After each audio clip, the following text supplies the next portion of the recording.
اعوذ باللہ من الشیطان الرجیم بسم اللہ الرحمن الرحیم انما المؤمنون الذین اذا ذکر اللہ وجلت قلوبهم وَإِذَا تُلِيَتْ عَلَيْهِمْ آيَاتُهُ زَادَتْهُمْ إِيمَانًا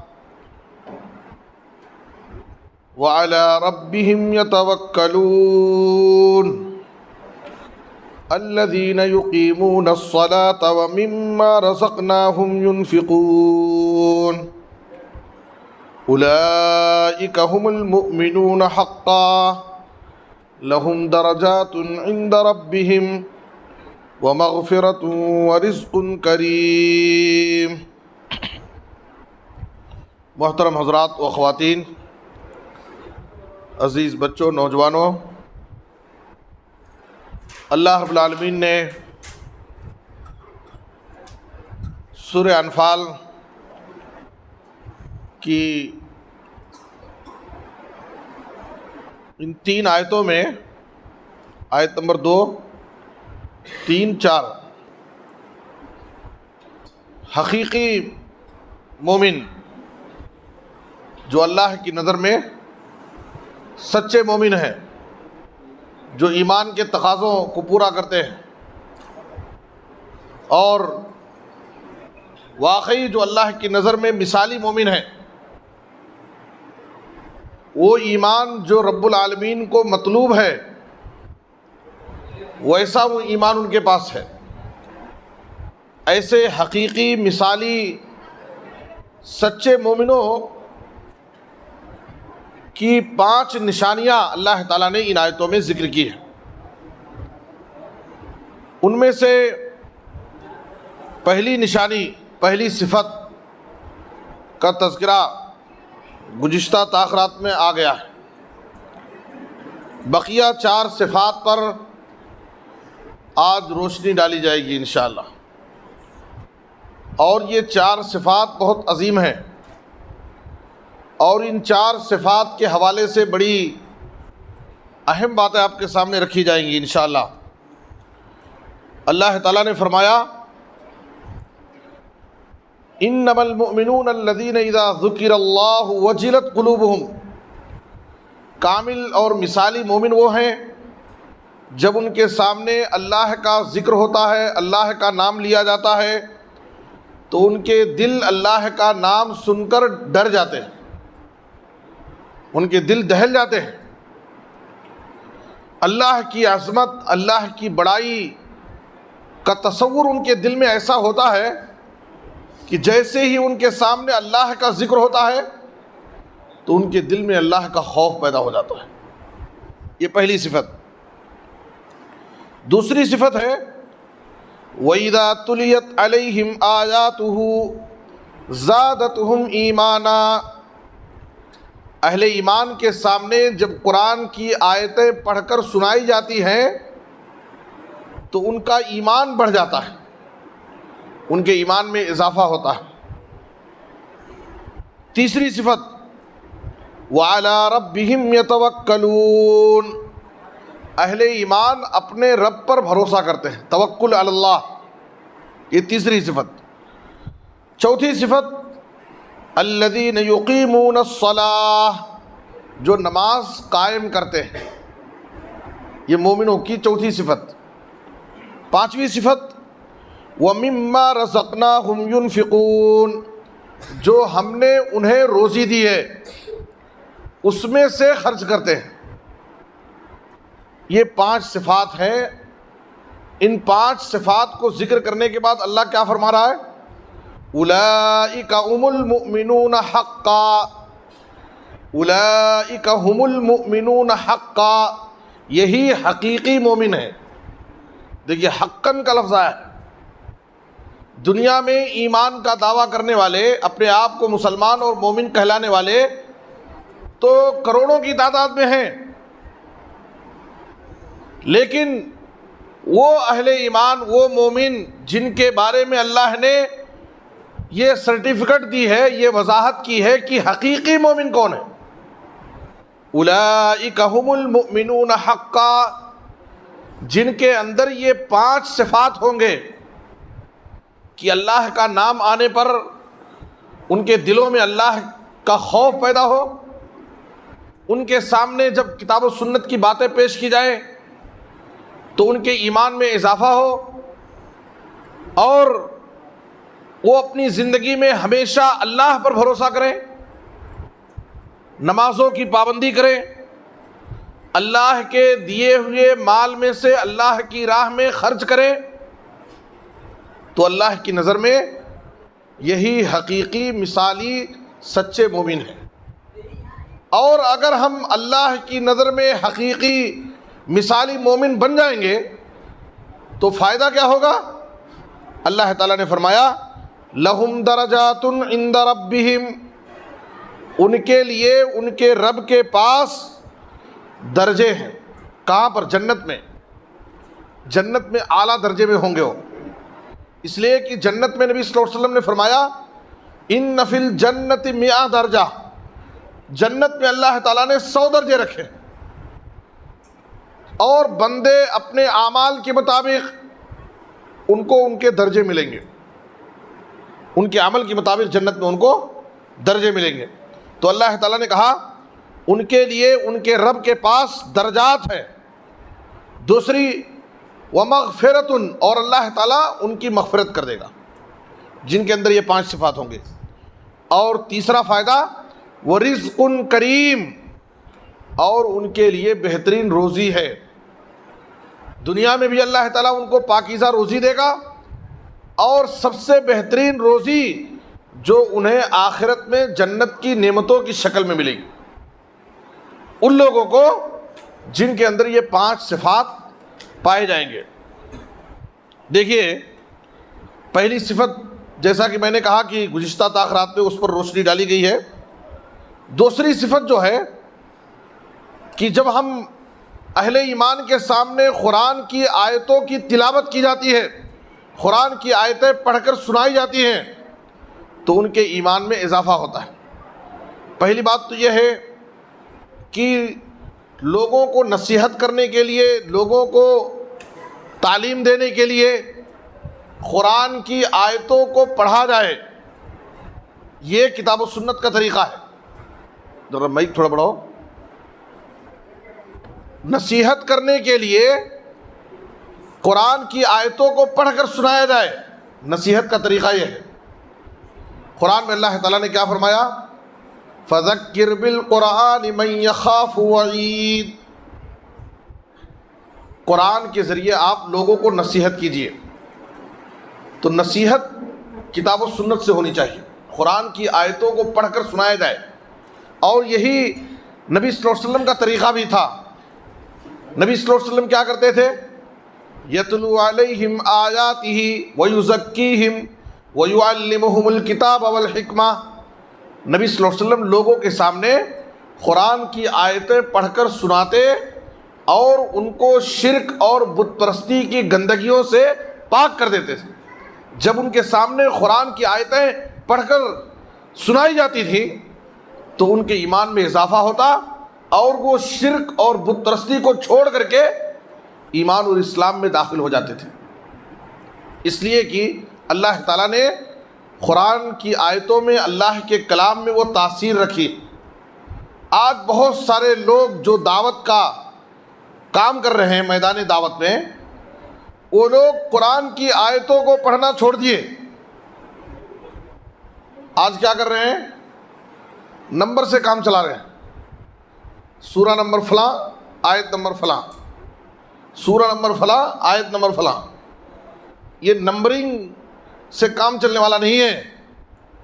سب سے پہلے میدان دعوت میں کام کرنے والے لوگوں کی ذمہ داری یہ ہے کہ جس طرح سے ہمارے دلوں میں دعوت کا شوق ہے کہ ہم لوگوں کو دین کی دعوت دیں، دین کی طرف بلائیں، تو دعوت کا شوق پیدا کرنے سے پہلے علم حاصل کرنے کا شوق پیدا کریں، علم حاصل کرنے کا شوق پیدا کریں۔ ورنہ کیا ہوگا؟ بغیر علم کے سنی سنائی باتیں، کچھ ادھر ادھر کی باتیں لے کر کے اگر دعوت کا کام شروع کر دیں گے تو کیا ہوگا؟ ضلوا واضلوا، خود گمراہ ہوں گے اور لوگوں کو بھی گمراہ کریں گے۔ اس لیے کہ نیم حکیم خطرے جان اور نیم ملا خطرے ایمان۔ نیم حکیم ہو تو کسی کی جان لے لے گا الٹی سیدھی دوائیں دے کر کے، اور نیم ملا ہو تو آدھا سارا وہ کیا کرے گا، لوگوں کو الٹے سیدھے غلط سرت فتوے دے کر کے، مسائل بتا کر کے لوگوں کو سیدھے راستے سے گمراہ کر دے گا، بھٹکا دے گا۔ اس لیے کیا ہے، دعوت کے شوق کے ساتھ ہمارے اندر دین کی دعوت کا شوق ہونا چاہیے، لیکن اس سے زیادہ شوق ہمیں علم حاصل کرنے کا ہو چاہیے، کہ ہم علم حاصل کریں، ہمارے پاس ٹھوس علم ہو، مضبوط علم ہو۔ بغیر علم کے اگر ہم لوگوں کو دعوت دینا شروع کریں گے تو اس کا نتیجہ، اس کا رزلٹ اچھا نہیں رہے گا۔ تو اسی لیے کیا ہے، آج بہت سارے لوگ ایسے ہیں جو خود قرآن نہیں پڑھنا جانتے، قرآن ان کو ناظرہ قرآن نہیں پڑھنا آتا، اور ناظرہ قرآن پڑھنے میں بہت ساری غلطیاں کرتے ہیں، جس کی وجہ سے وہ سورہ نمبر آیت نمبر سے کام چلاتے ہیں۔ کتاب و سنت کا طریقہ کیا ہے، سلف صالحین کا منہج کیا ہے دعوت دینے کا، یتلو علیہم آیاتہ، ان کے سامنے قرآن کی آیتوں کی تلاوت کی جائے، قرآن پڑھ کر کے سنایا جائے۔ دیکھیے اللہ اور اس کے رسول کے کلام میں بڑی تاثیر ہے۔ یہ ہماری زبانوں کی اسٹائل اور ہمارے بات کرنے کا اور بولنے کا انداز یہ کوئی بڑی بات نہیں ہے۔ اصل تاثیر کس میں ہے؟ قرآن اور حدیث میں، اللہ اور اس کے رسول کے کلام میں تاثیر۔ کتنے ایسے لوگ ہیں جو ہماری مساجد میں جب پہلی بار آتے ہیں، اور یہ جماعت اہل حدیث کی مسجد کی خصوصیت ہے کہ یہاں پر خطبے جمعہ میں، صبح و شام کے دروس میں، حلقات میں ہمیشہ صرف کتاب و سنت کی بات ہوتی ہے، اللہ اور اس کے رسول کے کلام کو پڑھ کر سنایا جاتا ہے۔ یہاں پر قصے کہانیاں اور ادھر ادھر کے افسانے، ٹرینوں کے واقعات، سفر کے واقعات، جنگلوں کے اور سمندروں کے واقعات یہاں پر نہیں بیان کیے جاتے ہیں، بزرگوں کی کہانیاں یہاں پر نہیں سنائی جاتی ہیں۔ اسی لیے جب کوئی نیا آدمی جماعت اہل حدیث کی کسی مسجد میں پہنچتا ہے اور وہاں پر قال اللہ تعالی قال النبی صلی اللہ علیہ وسلم، یہ جو اللہ اور اس کے رسول کے کلام کو سنتا ہے تو ڈائریکٹ اس کے دلوں میں اثر ہوتا ہے، اور یہ کہنے پر وہ مجبور ہو جاتا ہے کہ میں نے اب تک اس قسم کے بیان نہیں سنے۔ یہ ہماری زبان کی تاثیر نہیں ہے، یہ ہمارے بیانات کا کمال نہیں ہے، یہ کمال ہے تو صرف اللہ اور اس کے رسول کے کلام کا کمال ہے۔ اللہ تعالیٰ نے کتاب و سنت کی باتوں میں اللہ اور اس کے رسول کے کلام میں بڑی تاثیر رکھی۔ جب اللہ اور اس کے رسول کی باتیں، قرآن کی آیتیں اہل ایمان کے سامنے پڑھ کر سنائی جاتی ہے تو اس کا اثر دلوں میں ہوتا ہے۔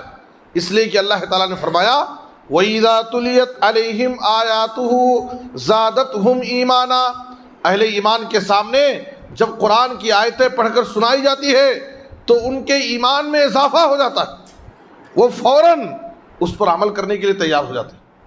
آپ دیکھیے صحابہ کرام کی سیرت سے میں بعض واقعات آپ کے سامنے رکھتا ہوں، جو یہ واقعے حدیث کے واقعے ہیں، ادھر ادھر کے واقعے نہیں ہیں۔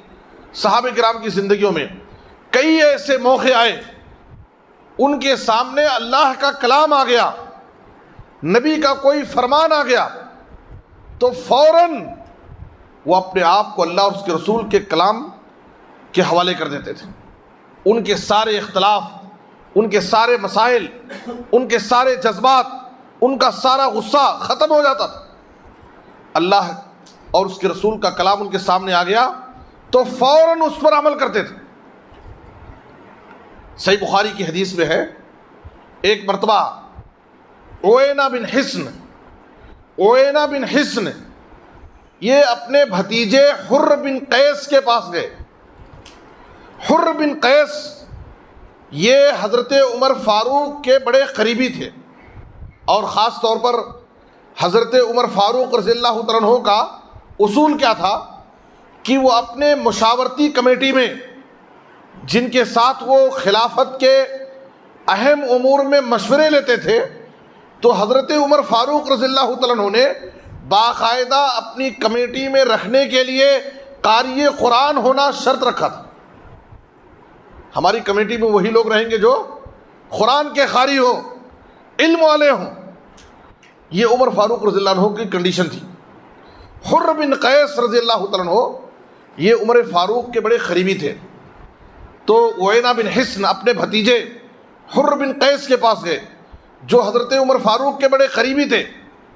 تو عیینہ بن حصن نے حر بن قیس سے کہا کہ آپ امیر المومنین عمر فاروق کے بڑے قریبی ہیں، عمر فاروق سے ملاقات کرنے کے لیے ہمارے لیے آپ اجازت مانگیں۔ تو انہوں نے اجازت لی۔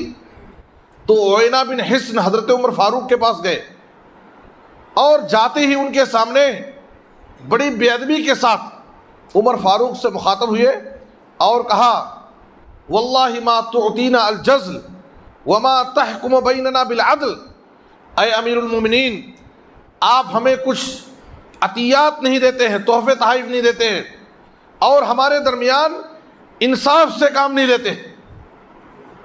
عمر فاروق رضی اللہ عنہ کا عدل و انصاف بڑا معروف ہے کہ وہ ہر ایک کے ساتھ انصاف کا معاملہ کرتے تھے۔ ایک شخص آ کر کے بھری مجلس میں عمر فاروق کے سامنے کہہ رہا ہے کہ آپ ہم کو تحفے تحائف نہیں دیتے اور ہمارے درمیان انصاف نہیں کرتے۔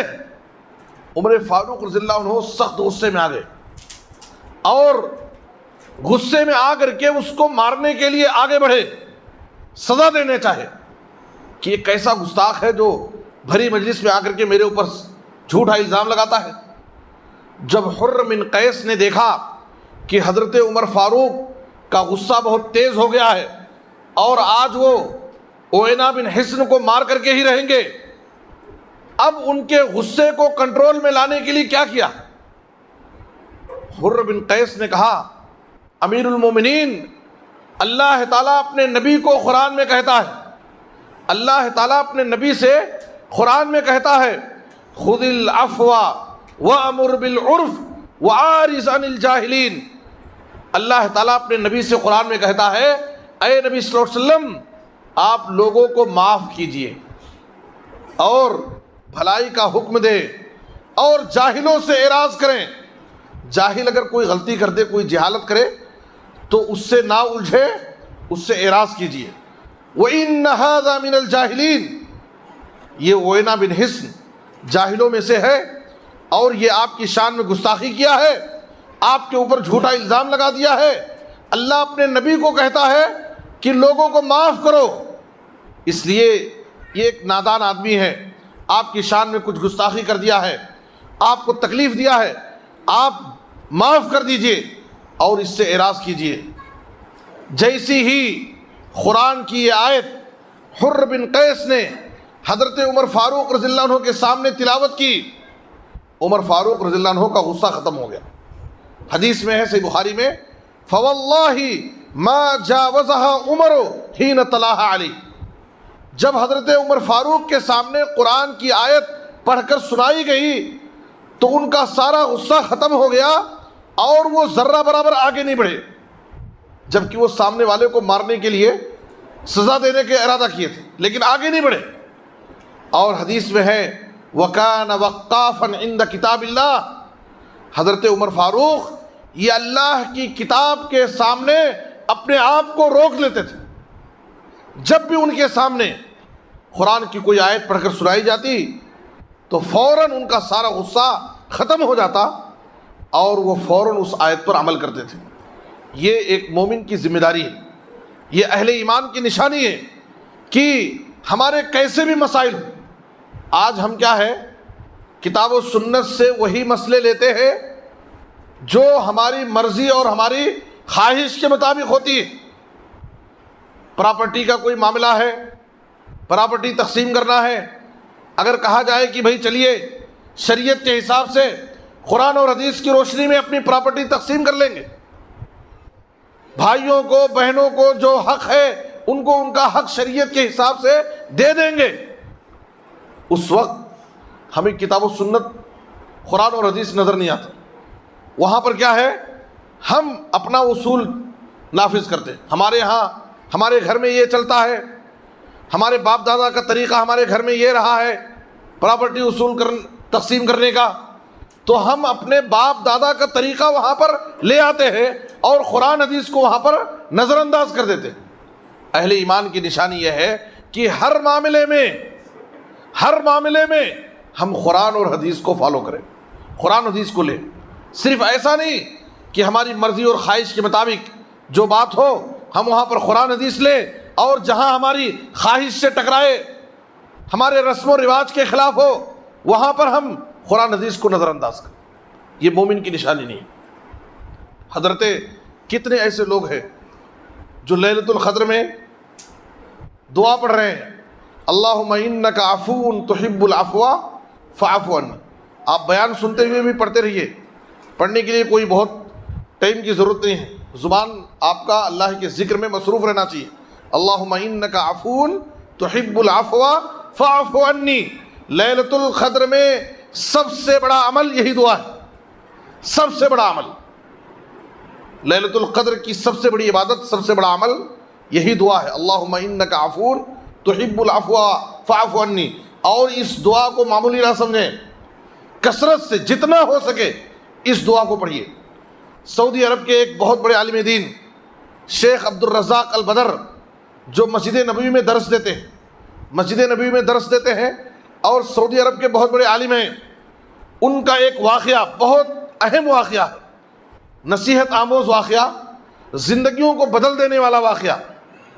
انہوں نے اپنی زندگی کا ایک تجربہ کیا ہوا واقعہ لوگوں کے سامنے بیان کیا۔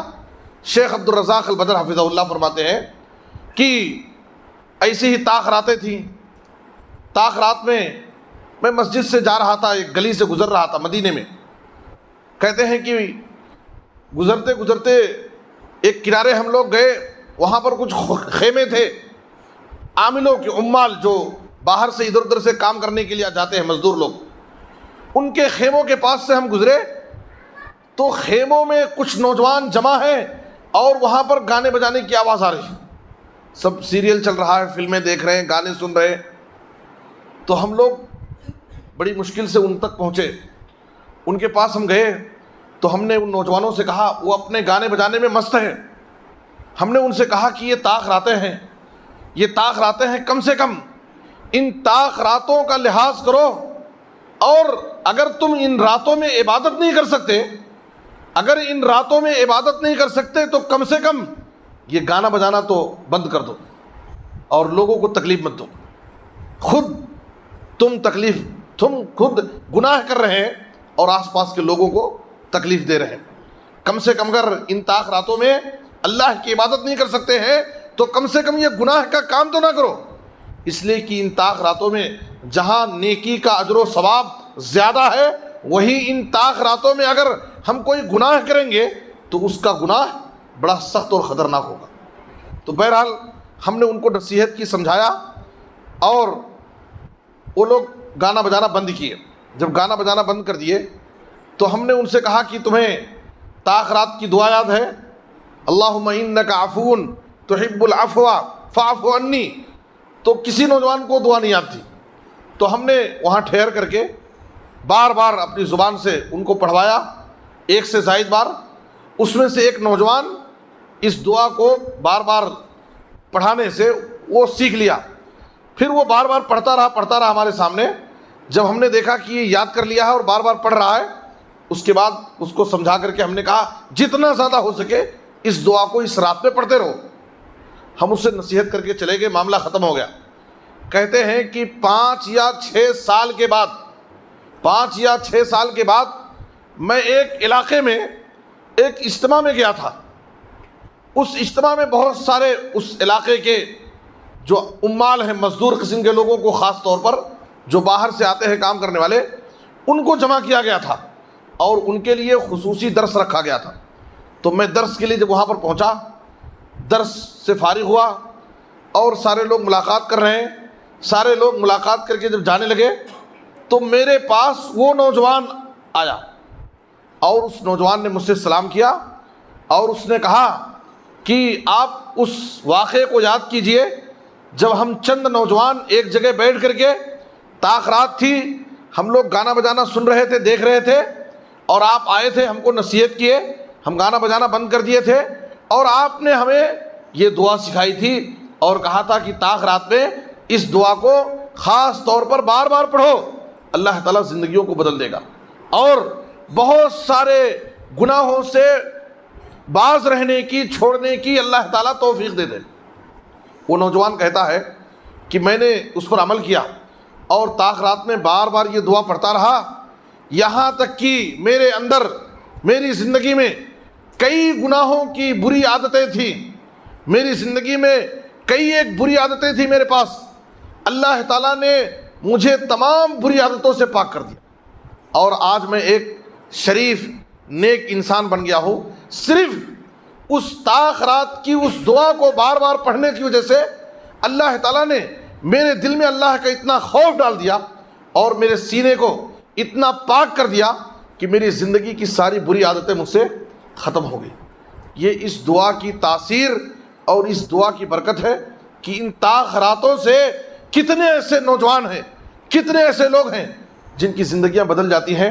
واقعی اگر وہ سچے دل سے اللہ کے گھروں میں آئیں، صدق دل سے کسی ایک کونے میں بیٹھ کر کے اللہ کا ذکر کرتے رہیں، اللہ سے لو لگائیں، اللہ کے سامنے گڑگڑائیں، اپنے گناہوں کو یاد کر کے اللہ کی بارگاہ میں معافی مانگیں، ہو سکتا ہے یہ طاق رات کی ایک عبادت اللہ تعالی ہماری قبول کر لے اور یہاں سے ہماری زندگی بدل جائے، ہماری زندگی کی بہت ساری بری عادتیں ختم ہو جائیں، جیسا کہ اس نوجوان نے اپنی زندگی کا تجربہ بیان کیا کہ میں اس دعا کو بار بار پڑھتا رہا، اللہ تعالیٰ نے میرے دل کو پاک کر دیا اور میرے اندر سے پائی جانے والی بہت ساری بری عادتیں ختم ہو گئیں۔ اس لیے اس طاق راتوں میں ہم زیادہ سے زیادہ یہ ذکر پڑھتے رہیں، اللہم انکا عفون تحب العفو فاعف عنی، اے اللہ تو بہت زیادہ معاف کرنے والا ہے، معافی کو پسند کرتا ہے، اے اللہ تو مجھے بھی معاف کر دے۔ قرآن کی آیتیں جب اہل ایمان کے سامنے پڑھی جاتی ہیں تو ان کا ایمان بڑھ جاتا ہے۔ مجھے معلوم ہے ہمارے کتنے ایسے بھائی ہیں، مردوں میں، خواتین میں، جن کے ان کے بھائی بہنوں سے، ان کے رشتہ داروں سے ان کے تعلقات خراب ہیں، ان کے تعلقات خراب ہیں، وہ رشتوں کو توڑے ہوئے ہیں۔ ایک سچے مومن کی نشانی یہ ہے کہ جب اس کے سامنے قرآن کی آیتیں پڑھ کر سنائی جائیں فوراً وہ اس پر عمل کرے۔ ہمارے سامنے کتنے بیانات ہوتے ہیں، دروس ہوتے ہیں، خطبے ہو رہے ہیں، ساری باتیں کی جا رہی ہیں، لیکن ہمارے رشتے ناتے جو ٹوٹے ہوئے ہیں، کیا اپنے رشتوں سے ہم ملنے کے لیے تیار ہیں؟ کیا واقعی کتاب و سنت پر اگر ہمیں عمل کرنے کا دعویٰ ہے تو ماہ رمضان میں کم سے کم، ماہ رمضان میں کم سے کم سب سے پہلے ہمارا کام یہ ہونا چاہیے کہ جن رشتہ داروں سے، جن بھائی بہنوں سے ہمارے اختلافات ہیں، دوریاں ہیں، رشتے ٹوٹے ہوئے ہیں، ان کو ہم ختم کر لیں، اصلاح کر لیں، معاف کر دیں اور ان سے ملنے کی کوشش کریں۔ یہ ماہ رمضان کا ایک بہت بڑا پیغام۔ اگر وہی رفتار بے ڈھنگی جو پہلے تھی وہ باقی ہے، ہمارے رشتوں میں دوریاں، بھائی بہنوں سے اختلافات، ہمارے دلوں میں بغض، حسد، کینہ، کپٹ، رنجش، عداوت اگر ویسے ہی اپنے بھائی بہنوں کے لیے بھرا ہوا ہے تو اس کا مطلب یہ ہے کہ ہم نے ماہ رمضان کے مقصد کو نہیں حاصل کیا، ہم نے ماہ رمضان کے مقصد کو حاصل نہیں کیا۔ رمضان کا مہینہ آیا اور گزر گیا، لیکن ہم نے ماہ رمضان کا جو مقصد تھا اس مقصد کو نہیں پورا کیا۔ میرے بزرگ اور دوستو، دیکھیے ابو بکر صدیق رضی اللہ تعالیٰ عنہ، ابو بکر صدیق رضی اللہ تعالیٰ عنہ کے ساتھ ایسا واقعہ پیش آیا کہ ان کی بیٹی عائشہ رضی اللہ تعالیٰ عنہ، ام المومنین عائشہ رضی اللہ تعالیٰ عنہ پر منافقین نے، مدینہ کے منافقین نے ایک بہت ہی گھناؤنا الزام، بدکاری کا الزام لگایا ام المومنین عائشہ رضی اللہ تعالیٰ عنہ پر، ابو بکر صدیق رضی اللہ عنہ کی بیٹی پر۔ ظاہر ہے کہ دشمن اگر الزام لگائے، دشمن ہے، صبر ہو سکتا ہے، برداشت کر سکتے ہیں، لیکن الزام لگانے والوں میں ان کے ایک خالہ زاد، ان کے خالہ کے لڑکے، جن کا نام مستح بن اساسہ تھا.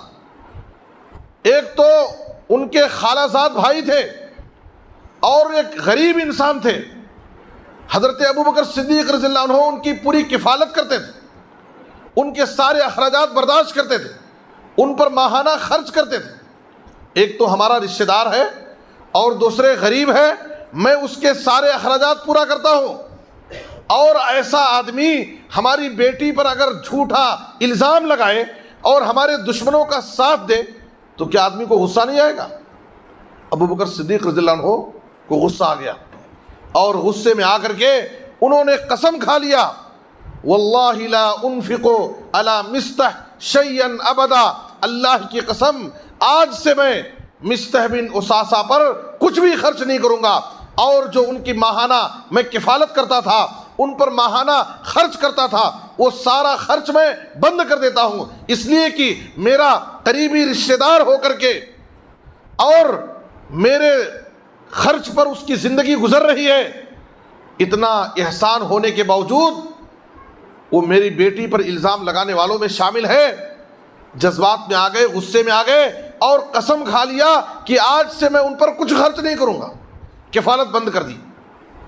اللہ رب العالمین نے قرآن میں آیت نازل کی, سورہ نور میں اللہ تعالیٰ نے سورہ نور میں اللہ نے آیت نازل کی, وَلَا يَأْتَلِ أُولُو الْفَضْلِ مِنْكُمْ وَالسَّعَةِ أَنْ يُؤْتُوا أُولِي الْقُرْبَى وَالْمَسَاكِينِ وَالْمُهَاجِرِينَ فِي سَبِيلِ اللَّهِ وَلْيَعْفُوا وَلْيَصْفَحُوا أَلَا تُحِبُّونَ أَنْ يَغْفِرَ اللَّهُ لَكُمْ. اللہ تعالیٰ نے کہا فضیلت والوں کو اور جن کو اللہ تعالیٰ نے مال و دولت سے نوازا ہے, جن کی زندگی میں کشادگی ہے, ایسے لوگوں کو ایسی قسم نہیں کھانی چاہیے کہ ایک غریب آدمی کی میں مدد کرتا تھا اور آج سے اس کی مدد نہیں کروں گا اس لیے کہ وہ میرے اوپر, میری بیٹی پر الزام لگانے والوں میں شامل ہے. ایک اچھا کام کر رہے تھے اور اس کو نہ کرنے کا تم نے قسم کھا لیا ہے. ایسا نہیں کرنا چاہیے. اگر اللہ تعالیٰ نے آپ کو صاحب حیثیت بنایا ہے تو آپ کو ایسی قسم نہیں کھانی چاہیے. آگے اللہ تعالیٰ نے فرمایا وَلْيَعْفُوا وَلْيَصْفَحُوا, ایسے لوگوں کو چاہیے کہ وہ معاف کر دیں, درگزر کر دیں. أَلَا تُحِبُّونَ أَن يَغْفِرَ اللَّهُ لَكُمْ, کیا تم یہ نہیں چاہتے کہ اللہ تعالیٰ تمہیں معاف کر دے؟ اگر تم مستح کی غلطی کو معاف کر دیے تو اللہ تعالیٰ تمہاری غلطی کو معاف کر دے گا. یہ آیت جب نازل ہوئی, نبی صلی اللہ علیہ وسلم ابوبکر صدیق رضی اللہ عنہ کو بلائے اور ان کے سامنے یہ آیت پڑھ کر کے سنائے کہ اللہ تعالیٰ فرما رہا ہے کہ تم مستح کی غلطی کو معاف کر دو, اللہ تعالیٰ تمہارے کو معاف کر دے گا. یہ آیت جب اہل ایمان کے سامنے قرآن کی آیتیں پڑھ کر سنائی جاتی ہے تو ان کے ایمان میں اضافہ ہو جاتا ہے. ابوبکر صدیق رضی اللہ عنہ کے سامنے جیسی ہی یہ آیت پڑھ کر کے سنائی گئی, فوراً وہ پکار اٹھے اور کہا بلا انی احب ان یغفر اللہ. ہاں کیوں نہیں, میں چاہتا ہوں کہ اگر مستح کو معاف کرنے سے اللہ تعالیٰ مجھے معاف کر دے گا تو میں ابھی مستح کو معاف کر دیتا ہوں اور میں اپنے قسم کا کفارہ ادا کروں گا, اور جیسے میں ان کی ماہانہ کفالت کرتا تھا ان کی کفالت کو جاری کر دیتا ہوں. میرے بزرگ اور دوستو, آپ سوچئے کہ بیٹی کے اوپر الزام لگانے والا, آج ہمارا معاملہ کیا ہے؟ ہمارے بھائیوں سے, بہنوں سے, رشتہ داروں سے جو ہمارے معاملات خراب ہوتے ہیں, دشمنیاں ہو جاتی ہیں, وہ کوئی بڑے مسئلے کی وجہ سے نہیں, چھوٹے چھوٹے مسئلے رہتے ہیں. اور رشتوں میں جو دوریاں پیدا ہوتی ہیں اور جو اختلافات ہوتے ہیں اس کی حقیقت یہ ہے کہ غلطیاں کم رہتی ہیں, غلط فہمیاں زیادہ رہتی ہیں. غلطیاں کم رہتی ہیں, غلط فہمیاں زیادہ رہتی ہیں. کچھ غلط فہمی ہو گئی, کچھ بدگمانی ہو گئی, اگر بیٹھ کر کے آمنے سامنے بیٹھ کر کے ملاقات کر کے ہم اس کو سمجھ لیں تو غلط فہمی بھی ختم ہو جائے گی. لیکن اسی غلط فہمی کو ہم اپنے دل میں بٹھا لیتے ہیں اور رشتوں کو توڑ لیتے ہیں. بعد میں ایک مدت گزرنے کے بعد سمجھ میں آتا ہے کہ نہیں وہ غلطی نہیں تھی بلکہ وہ غلط فہمی تھی, غلط فہمی ہو گئی تھی. تو اس لیے میرے بزرگ اور دوستو, ہمیں چاہیے کہ ہم قرآن کی آیتوں پر عمل کریں, جو قرآن کی تعلیمات ہیں ہم ان پر عمل کریں. یہ ایک سچے مومن کی نشانی. جب حضرت انس رضی اللہ عنہ کہتے ہیں, صحیح بخاری کی حدیث ہے, ابھی شراب حرام نہیں ہوئی تھی، شراب حرام نہیں ہوئی تھی۔ میں ابو طلحہ رضی اللہ عنہ کے گھر میں لوگوں کو شراب پلا رہا تھا۔ مدینہ کی گلیوں میں نبی صلی اللہ علیہ وسلم کا ایک منادی اعلان کرتے ہوئے آیا، الا ان الخمر قد حرمت، اے لوگوں آج سے شراب حرام کر دی گئی، آج سے شراب حرام کر دی گئی ہے۔ حضرت انس رضی اللہ عنہ کہتے ہیں کہ میں ابو طلحہ رضی اللہ عنہ کے گھر میں اس وقت لوگوں کو شراب پلا رہا تھا۔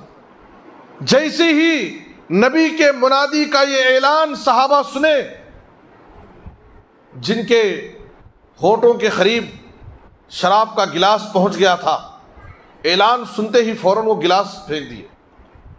مٹکوں میں، گھڑوں میں شراب بھرا ہوا تھا۔ حضرت ابو طلحہ رضی اللہ عنہ نے حضرت انس سے کہا اٹھو اور شراب میں جو مٹکے میں جو شراب بھرا ہوا ہے اس کو اڑیل دو، بہا دو۔ تھوڑی ہی دیر میں پورے مدینے کی گلیوں میں ہر طرف مدینے کے نالوں سے شراب بہ رہی تھی۔ صرف نبی کے ایک منادی نے ایک اعلان کیا کہ آج سے شراب حرام ہو گئی۔ شراب ایک نشے کی چیز ہے، اور نشے کی چیز چھوڑنا بہت آسان نہیں ہوتا ہے، لیکن یہ صحابہ کرام کا جذبہ عمل، یہ صحابہ کرام کا جذبہ اتباع سنت ہے کہ ان کے سامنے اللہ کی کتاب قرآن مجید کی کوئی بات آ گئی، نبی کا فرمان ان کے سامنے آ گیا تو فوراً اس پر عمل کرتے تھے، فوراً عمل کرتے تھے۔ چند لمحوں میں مدینہ کی گلیوں میں اور مدینے کے نالوں میں شراب بہ رہی تھی، ہر طرف جس کے پاس جو بھی شراب سب پھینک دی۔ میرے بزرگ اور دوستو، آج ہمارے نوجوانوں کو نشے کی عادت ہو گئی ہے۔ کتنے نوجوان ہیں، اللہ جن کی حفاظت فرمائے، اللہ ہم سب کی، ہمارے نوجوانوں کی حفاظت فرمائے۔ نشے کی ایک بہت بری لت کتنے گھروں کو تباہ و برباد کر دیا، اور یہ نشے کی عادت ایسی خراب عادت ہے، باپ کی موجودگی میں، باپ کے زندہ رہتے ہوئے بچے اپنے آپ کو یتیم سمجھتے ہیں۔ شوہر کی موجودگی میں، اس کی زندگی میں عورت اپنے آپ کو بیوہ محسوس کرتی ہے اگر اس کا شوہر شرابی ہے، نشے کا عادی ہے۔ یہ اتنی بری عادت ہے جس نے کتنے خاندانوں کو، کتنے گھروں کو اجاڑ دیا، برباد ہو گئے۔ اسی لیے نبی صلی اللہ علیہ وسلم نے کہا تھا الخمر مفتاح کل شر، شراب یہ ام الخبائث، تمام برائیوں کی جڑ ہے۔ اور جب انسان شراب پی لیتا ہے، شراب کا عادی ہو جاتا ہے، تو اب اس کے لیے کسی بھی گناہ کا ارتکاب آسان ہو جاتا ہے، وہ کوئی بھی گناہ کر سکتا ہے۔ یہ ساری برائیوں کی جڑ ہے۔ سنن نسائی میں حضرت عثمان بن عفان رضی اللہ عنہ سے ایک واقعہ موجود ہے۔ حضرت عثمان بن عفان رضی اللہ عنہ کہتے تھے لوگوں سے اجتنبوا الخمر فإنها مفتاح كل شر، اے لوگوں شراب سے بچو، اس لیے کہ یہ ساری برائیوں کی چابی ہے۔ جس طرح سے چابی سے دروازہ کھلتا ہے، تو اسی طرح سے جب انسان شراب کا عادی ہو جاتا ہے تو اب اس کے سامنے تمام برائی کے دروازے، برائی کے راستے کھل جاتے ہیں۔ جیسے چابی سے دروازہ کھلتا ہے، تو اسی طرح سے جب انسان شرابی ہو جاتا ہے، شراب کا عادی ہو جاتا ہے، تو تمام برائیاں اس کے سامنے کھل کر آ جاتی ہیں، اب وہ کوئی بھی گناہ کر سکتا ہے۔ حضرت عثمان بن عفان رضی اللہ عنہ نے ایک واقعہ بیان کیا کہ ایک عبادت گزار، بڑا عبادت گزار دیندار انسان، ایک فاحشہ بدکار عورت نے کئی مرتبہ اس دیندار انسان کو گناہ کی طرف دعوت دی، اس کو برائی کی طرف بلاتی رہی، لیکن وہ شخص بڑا دیندار انسان تھا، نیک انسان تھا، اس کی برائی، اس کی دعوت پر اس نے لبیک نہیں کہا، برائی کی طرف گیا نہیں۔ ایک دن اس نے ایک بہانے سے اس کو بلایا، اس نے کہا کہ آپ ہمارے محل میں چلیے، اور ہمارے ہاں ایک مسئلے میں اختلاف ہو گیا ہے، آپ کو ہم گواہ بنانے کے لیے، چونکہ آپ ایک اچھے آدمی ہیں، ایک نیک انسان ہے، ہم آپ کو گواہ بنانے کے لیے آپ کو لے کر جا رہے ہیں۔ تو وہ اس لونڈی کے ساتھ اس کے محل میں گئے گواہی دینے کے لیے، گواہ بننے کے لیے۔ جب اس کے محل میں پہنچتے ہیں، وہ لونڈی محل کے پورے دروازے اندر سے بند کرتی جاتی ہے، اور آخر میں ایک حال میں پہنچے جس حال کو پورے طور پر سجایا گیا تھا اور ایک اسٹیج بنایا گیا تھا۔ یہ سنن نسائی میں ایک واقعہ ہے، یہ قصہ اور کہانی نہیں ہے۔ سنن نسائی، حدیث کی کتاب سنن نسائی میں یہ واقعہ موجود ہے۔ کہتے ہیں حال پورے طور پر سجایا گیا ہے اور اس میں ایک خوبصورت اسٹیج بنایا گیا ہے، اور اس اسٹیج پر ایک طرف ایک خوبصورت عورت ہے اور بیچ میں ایک معصوم بچہ ہے، خوبصورت معصوم بچہ ہے، اور آخر میں شراب کا ایک گھڑا رکھا ہوا ہے۔ اس خاتون نے کہا کہ اے بندے، میں نے تم کو یہاں پر اپنے محل میں بلایا ہے گواہی دینے کے لیے اور کسی دوسرے کام کے لیے نہیں۔ یہ دیکھ لو، یہ تمہارے سامنے 3 چیزیں ہیں اسٹیج پر، ان تینوں میں سے کوئی ایک کام تمہیں آج یہاں پر کرنا ہے، ورنہ تم سلامت سے یہاں سے واپس نہیں جاؤ گے۔ اور دیکھو محل کے تمام دروازے اندر سے بند ہیں، تم بھاگ بھی نہیں سکتے۔ اس خاتون نے کہا یا تو تم مجھ سے زنا کرو، بدکاری کرو، دوسرا آپشن یہ ہے کہ اس معصوم بچے کو قتل کرو، تیسرا آپشن یہ ہے کہ یا تو وہاں پر شراب سے بھرا ہوا گھڑا ہے اس میں سے جا کر شراب پی لو۔ اب یہ آدمی پریشان ہو گیا کہ یہ تینوں کام گناہ کا کام ہے اور یہ تینوں میرے لیے حلال نہیں ہے، آخر میں کروں تو کیا کروں، اور مجھے تینوں میں سے کوئی ایک کام کرنا ہے۔ تو اس نے بہت غور و فکر کرنے کے بعد اس نے سوچا کہ بدکاری کرنا یہ تو ایک گھناؤنا گندا کام ہے، ایک معصوم بچے کی جان لینا یہ بھی مجھ سے نہیں ہو سکتا ہے۔ اس نے سوچا کہ میں اپنے آپ کو بچانے کے لیے، چھٹکارا پانے کے لیے، یہاں سے کسی طرح سے نکلنے کے لیے جا کے ایک گلاس شراب پی لیتا ہوں، تو بدکاری سے بھی بچ جاؤں گا اور ایک معصوم بچے کی جان بھی نہیں لے پاؤں گا۔ تو اس نے کہا کہ ٹھیک ہے، مجھے ایک گلاس شراب پلا دو۔ اس کو شراب پلائی گئی۔ شراب پیتے ہی اس کو شراب کا نشہ آیا۔ جیسے ہی نشہ آیا تو اس نے کہا اور زیدونی، مجھے اور ایک گلاس پلاؤ، اور ایک گلاس مانگا۔ شراب پیتا گیا اور نشے میں بڑھتا گیا۔ جب پورے طور پر شراب کے نشے میں آ گیا تو وہ اس عورت کی طرف بڑھا اور اس عورت سے جا کر کے اس سے بدکاری کیا، اور بدکاری کرنے کے بعد اس معصوم بچے کی طرف بڑھا اور اس کو قتل کیا۔ اس کے بعد حضرت عثمان بن عفان رضی اللہ عنہ اس واقعے کو ذکر کرنے کے بعد کہتے ہیں اجتنبوا الخمر فإنها مفتاح كل شر، اے لوگو شراب سے بچو، اس لیے کہ یہ ساری برائیوں کی چابی ہے۔ جب انسان شراب پی لیتا ہے تو کسی کے ساتھ بدکاری بھی کر سکتا ہے، کسی معصوم کی جان بھی لے سکتا ہے، کوئی بھی گناہ کا کام کر سکتا ہے۔ دیکھو وہ اپنے آپ کو ان گناہوں سے بچانے کے لیے سمجھا کہ میں شراب پی لوں گا تو بچ جاؤں گا، لیکن جب وہ شراب کے نشے میں آ گیا تو اس عورت سے اس نے بدکاری بھی کی اور ایک معصوم بچے کی جان بھی لے لیا۔ ہمارے سماج اور معاشرے میں نشے کی بہت ساری قسمیں ہیں۔ ہم یہ سمجھتے ہیں کہ شریعت میں صرف شراب ہی حرام ہے، صرف شراب حرام نہیں ہے، بلکہ نشے کی جتنی بھی قسمیں ہیں، نشے کی جتنی بھی قسمیں ہیں سب حرام ہیں۔ اور حدیث کے اندر نبی صلی اللہ علیہ وسلم نے کہا کل مسکر حرام، ہر نشہ آور چیز حرام ہے، ہر نشہ آور چیز حرام ہے۔ اور نبی صلی اللہ علیہ وسلم کی اس حدیث کو بھی یاد رکھیں، ما اسکر کثیرہ فقلیلہ حرام، ما اسکر کثیرہ فقلیلہ حرام، جس چیز کی زیادہ مقدار نشہ آور ہو تو اس کی کم مقدار بھی حرام ہے۔ جو چیز زیادہ مقدار میں نشہ کرتی ہو تو کم مقدار میں بھی وہ چیز حرام ہے۔ اسی لیے شراب کے علاوہ نشے کی جتنی قسمیں ہیں، چاہے اس میں کم ہی نشہ ہو، بیڑی ہے، سگریٹ ہے، گٹکا ہے، پان ہے، پان پراگ ہے، اور اس قسم کی جتنی بھی چیزیں ہیں یہ سب واضح طور پر حرام ہے، یاد رکھیں۔ اور جو علماء اس کو مکروہ ہے، یہ تمباکو ہے، تمباکو کا جو زردے کا پان لوگ کھاتے ہیں، یہ سب واضح طور پر حرام ہے، حرام ہے، یاد رکھیے۔ اور جو لوگ ہیلا اور بہانہ کرتے ہیں کہ یہ مکروہ ہے، چلتا اور چلانے کے لیے اس کے جواز کے لیے بہت ساری ہیلے اور بہانے تلاش کرتے ہیں، شرعی طور پر جیسے شراب حرام ہے اسی طریقے سے یہ بیڑی، سگریٹ، گٹکا، پان، پکار، یہ ساری چیزیں سب حرام ہیں۔ اور یاد رکھیں یہ سب اللہ تعالیٰ نے قرآن مجید میں طیبات، جو پاکیزہ چیزیں ہیں ان کو حلال کیا۔ وَيُحِلُّ لَهُمُ الطَّيِّبَاتِ وَيُحَرِّمُ عَلَيْهِمُ الْخَبَائِثَ۔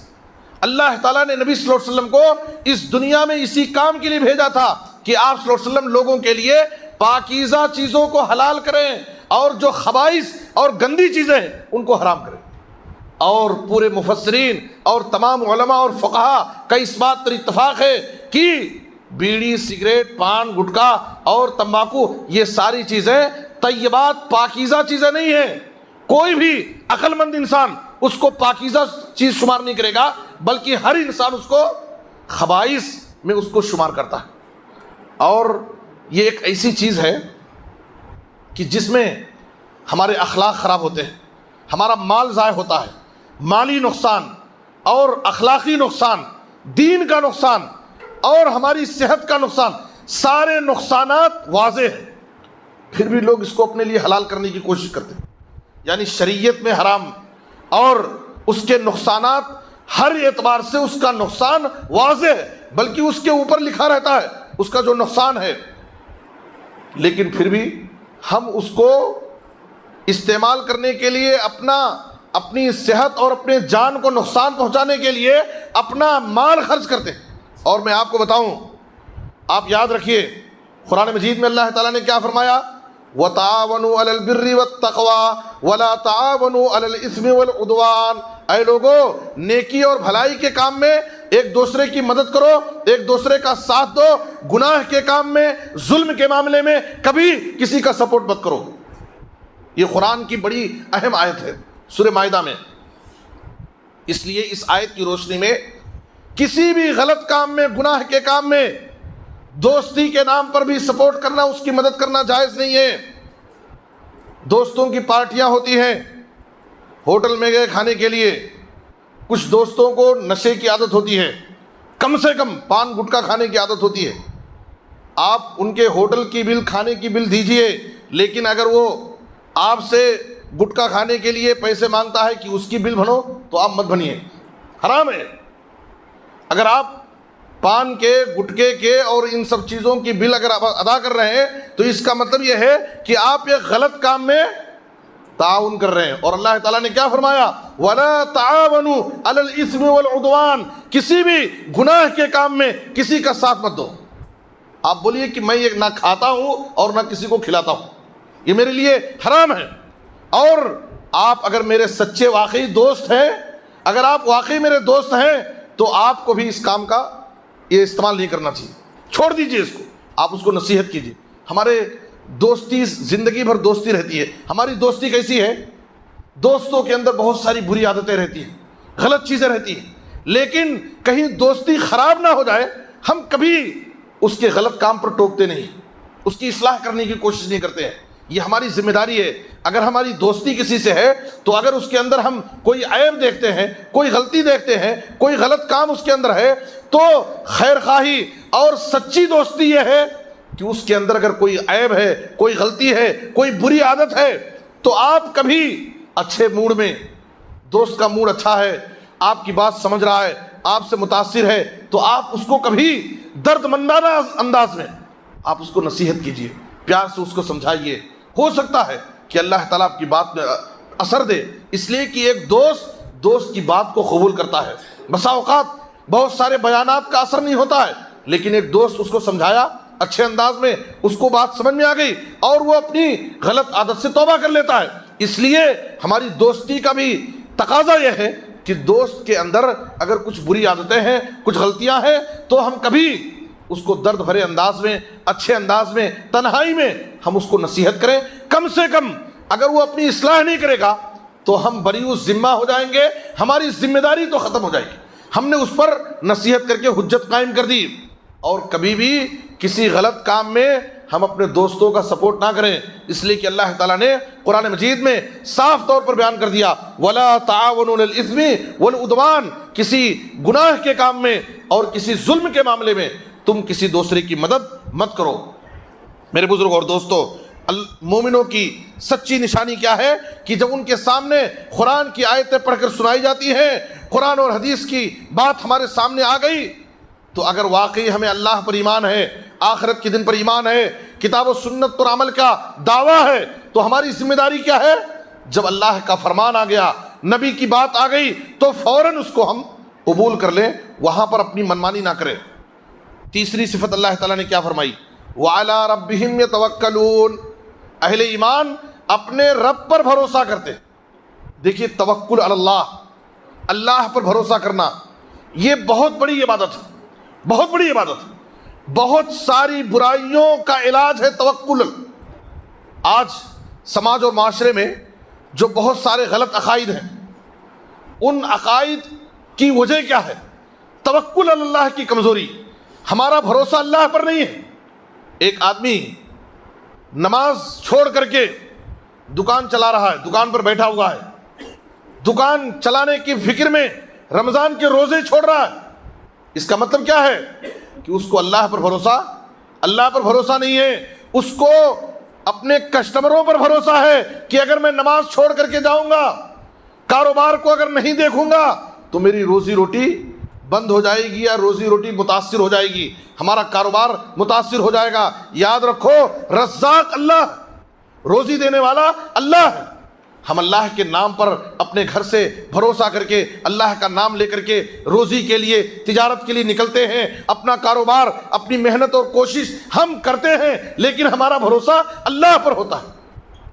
اگر ایک انسان صبح سے شام تک دکان میں بیٹھا رہے، ایک لمحے کے لیے، ایک منٹ کے لیے باہر نہ جائے، لیکن اگر اللہ تعالیٰ اس دن اس کو روزی نہیں دینا چاہتا تو اس کو روزی ملے گی؟ ایک منٹ کے لیے نہیں گیا، پورے گھنٹے بیٹھا رہا، روزی ملنے والی نہیں۔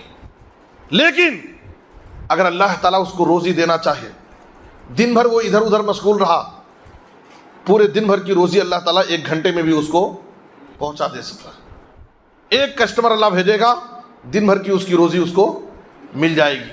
ہمیں اللہ پر بھروسہ کرنا ہے، توکل علی اللہ، یہ ساری خوبیوں کی جڑ ہے، ساری برائیوں کا ہم علاج اس کے ذریعے کر سکتے ہیں۔ توکل اللہ، اللہ پر بھروسہ۔ آج ہمارے اندر اسی توکل کی کمزوری ہے، ہم اللہ پر بھروسہ کریں، ساری چیزیں اللہ کے ہاتھ میں۔ نماز کے بعد، فرض نماز کے بعد ہم دعا پڑھتے ہیں، اللہم لا مانع لما آتیت ولا معطی لما منعت ولا ينفع ذا الجد منک الجد۔ فرض نماز کے بعد یہ دعا پڑھنا ہے۔ اس دعا کا معنی کیا ہے؟ اے اللہ، جس کو تو دینا چاہے دنیا کی کوئی طاقت اسے روک نہیں سکتی۔ اگر اللہ دینا چاہے تو دنیا کی کوئی طاقت نہیں روک سکتی، اور اگر اللہ تعالیٰ نہ دینا چاہے، اللہ محروم کر دے، تو دنیا میں کتنے بندے نواز، غریب نواز، مشکل نواز، کتنے نواز بھرے پڑے، نہیں دے سکتا ہے۔ سب کو نوازنے والا صرف اللہ تعالیٰ، سب کو نوازنے والا صرف اللہ تعالیٰ ہے۔ جس کو اللہ محروم کر دے، دنیا کی کوئی طاقت اسے نہیں دے سکتی۔ ہمیں اللہ پر بھروسہ کرنا چاہیے۔ بیماری دینے والا اللہ اور بیماری سے شفا دینے والا اللہ، ہم اللہ پر بھروسہ کریں۔ ہم دوا بھی کھائیں تو ڈاکٹر پر بھروسہ نہیں کر کے کہ بڑا اچھا ڈاکٹر ہے، اسپیشلسٹ ہے، اس سے تمام مریض، جو بھی مریض اس کے پاس جاتے ہیں اور ان کو شفا ملتی ہے، وہ ٹھیک ہو جاتے ہیں۔ ہم ہاسپٹل پر، ڈاکٹر پر بھروسہ نہ کریں، بلکہ دوا اس نیت سے استعمال کریں کہ یہ دوا ایک ذریعہ ہے، اس دوا میں شفا ڈالنے والا، اس میں تاثیر پیدا کرنے والی ذات اللہ کی ذات ہے۔ ورنہ کتنی دوائیں استعمال کرتے رہیں گے، اگر اللہ نہ چاہے تو ہم کو شفا ملنے والی نہیں ہے، اور اگر اللہ چاہے تو ایک چھوٹے معمولی ڈاکٹر کے ذریعے اس کی دواؤں میں اللہ تعالیٰ تاثیر پیدا کر دے، شفا ڈال دے، بیماری سے شفا مل جائے گی۔ میرے بزرگ اور دوستو، اللہ پر بھروسہ کریں۔ اور کتنے لوگ ہیں غلط عقائد، دیکھیے توکل اللہ کی کمزوری۔ بیماری کے علاج کے لیے کیا کیے؟ نظر سے بچنے کے لیے گلے میں کوئی کالا دھاگا لگا لیے، ہاتھ میں کالا دھاگا پہن لیے، کسی مزار پر جا کر کے تعویذ بنا کر کے لے آئے۔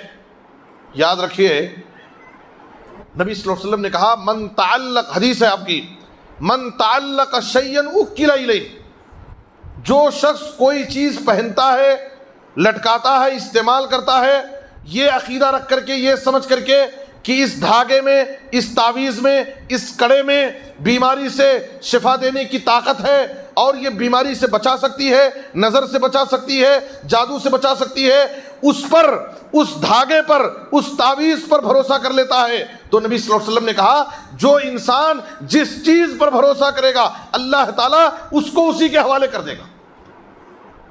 ہمارا بھروسہ اگر اس دھاگے پر ہے تو وہ دھاگا ہی ہم کو بیماری سے بچائے گا۔ کیا وہ دھاگا بیماری سے بچا سکتا ہے؟ کیا اس کے اندر وہ تاثیر اور طاقت ہے کہ بری نظر سے بچا لے، جادو سے بچا لے؟ وَإِذَا مَرِضْتُ فَهُوَ يَشْفِينِ، بیماری دینے والا اللہ ہے تو شفا دینے والا بھی اللہ ہے۔ نبی صلی اللہ علیہ وسلم نے کہا جو انسان جس چیز پر بھروسہ کرتا ہے اللہ تعالیٰ اس کو اسی کے حوالے کر دیتا ہے۔ تیرا بھروسہ فلاں چیز پر ہے، اب تیرا کام کرنے والا، تیرے مسئلے کو بنانے والا وہی بنائے گا۔ اور اگر ہمارا بھروسہ اللہ کی ذات پر ہو تو وَمَن يَتَوَكَّلْ عَلَى اللَّهِ فَهُوَ حَسْبُهُ، جو اللہ پر بھروسہ کر لے گا تو اب اللہ اس کے لیے کافی ہو جائے گا۔ اس لیے میرے بزرگ اور دوستو، یہ دنیا کے تعویذ، گنڈے، دھاگے، پلیدے، نیمو اور ناریل، یہ ساری چیزیں ہم اس پر بھروسہ نہ کریں، بلکہ ہر چیز سے شفا دینے والا، ہر مصیبت کو ٹالنے والا، فائدہ دینے والا اللہ رب العالمین ہے۔ ہم اللہ پر بھروسہ کریں اور یاد رکھیں یہ تو ہماری بیماری کو ختم نہیں کر سکتے بلکہ ہماری بیماری کو اور بڑھائیں گے۔ اور اسی عقیدے پر اگر ہماری موت ہو گئی، نبی صلی اللہ علیہ وسلم نے ایک آدمی کے ہاتھ میں ایک لوہے کا کڑا دیکھا، آپ نے کہا یہ جو لوہے کا کڑا تم نے پہنا ہے کس وجہ سے پہنا ہے؟ کہا اللہ کے رسول مجھے بہت بار بار بخار آتی ہے، تو بخار کے علاج کے لیے میں نے یہ اپنے ہاتھ میں کڑا ڈال لیا۔ نبی صلی اللہ علیہ وسلم نے کہا کہ اس کو نکال کر پھینک دے، ورنہ یہ کڑا تیری بیماری کو تو نہیں ختم کرے گا بلکہ تیری بیماری کو اور بڑھائے گا۔ اور اگر اسی عقیدے پر اس کڑے پر بھروسہ کرتے ہوئے اگر تیری اسی حال میں موت ہو گئی، ما افلحت ابدا، تو کبھی بھی تو کامیاب نہیں ہوگا، اس لیے کہ تیرا بھروسہ اللہ پر نہیں تھا، تو دنیا کی ان چیزوں پر بھروسہ کر کے اسی عقیدے پر مر گیا تو آخرت میں کبھی کامیاب ہونے والا نہیں۔ تو ہمارا بھروسہ اللہ پر ہونا چاہیے، اور روزی رزق کے معاملے میں بھی ہمارا بھروسہ اللہ پر ہونا چاہیے۔ جناب محمد الرسول اللہ صلی اللہ علیہ وسلم نے فرمایا لو انکم تتوکلون علی اللہ حق توکلہ لرزقکم کما یرزق الطیر تغدو خماسا وتروح بطانا، اگر تم اللہ پر ویسے ہی بھروسہ کرو جیسے اللہ پر بھروسہ کرنا چاہیے تو اللہ تعالیٰ تمہیں ویسے ہی روزی دے گا جیسے پرندوں کو روزی دیتا ہے۔ پرندوں کو کیسے روزی دیتا ہے؟ پرندے صبح کے وقت خالی پیٹ اپنے گھونسلوں سے نکلتے ہیں اور دن بھر کھیتوں میں، باغوں میں، درختوں پر پھر کر کے اپنا رزق ڈھونڈتے ہیں، اور جب شام میں واپس لوٹتے ہیں تو پیٹ بھر کر کے واپس لوٹتے ہیں۔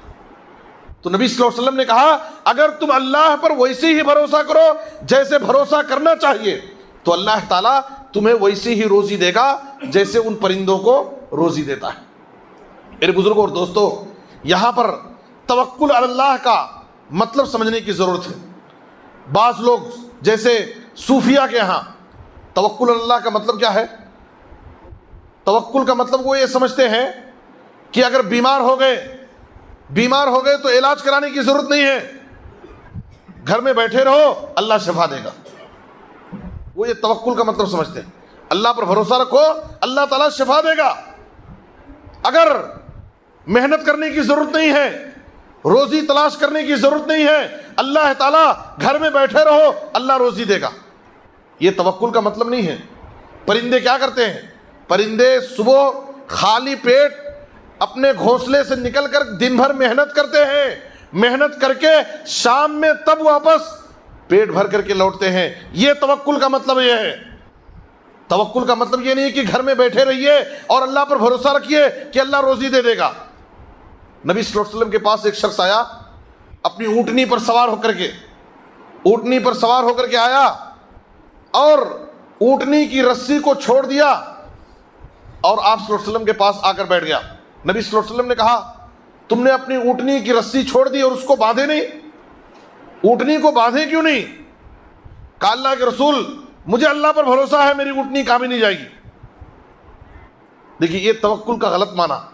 نبی صلی اللہ علیہ وسلم نے کہا اعقلها ثم فتوکل, پہلے جاؤ اور اپنی اونٹنی کو رسی سے باندھ دو, اس کے بعد اللہ پر بھروسہ کرو کہ اگر اللہ چاہا تو اب میں نے اپنی اونٹنی کو رسی میں باندھ دیا ہے, اب اونٹنی کہیں نہیں جائے گی. اونٹنی کو کھلا چھوڑ دیے اور اللہ پر بھروسہ کیے کہ میری اونٹنی کہیں نہیں جائے گی, تو یہ اللہ پر بھروسہ کرنے کا غلط معنی ہے. بیمار ہوئے گھر میں آپ بیٹھ جائیے کہ اللہ شفا دے گا, اللہ پر بھروسہ ہے, علاج مت کرائیے, دعا کا اہتمام مت کیجیے, تو آپ کو بھی شفا ملنے والا نہیں ہے. آپ بیماری کے بعد باقاعدہ کتاب و سنت میں دوا کا بھی حکم ہے اور دعا کا بھی حکم ہے. آپ اسباب اپنائیے, علاج کرائیے اور اللہ پر بھروسہ کیجیے کہ اگر اللہ چاہے گا تو اس بیماری سے مجھ کو شفا مل جائے گی. یہ توکل اللہ کا معنی اور مفہوم ہے میرے بزرگ اور دوستو. تو ہمیں اللہ رب العالمین پر بھروسہ کرنا چاہیے. ایک واقعہ عفان بن مسلم یہ بصرہ کے ایک بہت بڑے محدث تھے. اس واقعے کو غور سے سنیے کہ روزی رزق کے معاملے میں ہمیں کیسے اللہ پر بھروسہ کرنا چاہیے.